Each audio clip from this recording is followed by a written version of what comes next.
With the collapse of the oil embargo to force Iran into a confrontation over the Straits of Hormuz, the US and Israel are looking for another way to get the long-sought war with Iran started, and more to the point, need to make it look like Iran is starting hostilities in order to make it politically and more difficult for Russia and China to support Iran.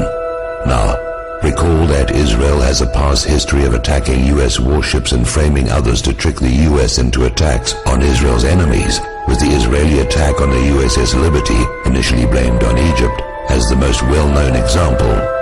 So here we have the USS Enterprise, the oldest carrier in the fleet, on her last legs, scheduled to be decommissioned next year.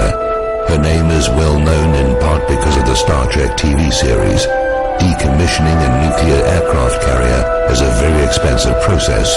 USS Enterprise is powered by 8 nuclear reactors, all of which must be disposed of as nuclear waste material along with all the associated machinery. The US Navy would save a great deal of money, more than the scrap worth of the steel, if USS Enterprise were to be sunk in the Persian Gulf, where the radioactive mess is someone else's problem to deal with. So why send an ancient warship at the end of a useful life into harm's way? The same reason Franklin Roosevelt moved a bunch of obsolete warships from San Diego to Pearl Harbor, while their newer carriers and warships were well away from Hawaii on December the 7th, 1941. Israel has 3 Dolphin submarines, given to her by Germany.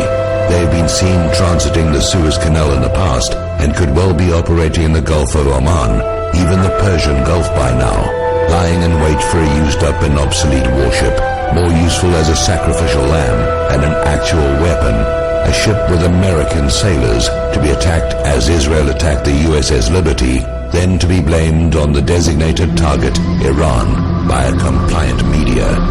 If you agree with this analysis, please post this video everywhere you see this carrier story. If we can make them doubt a false flag will be believed, maybe they'll call it off.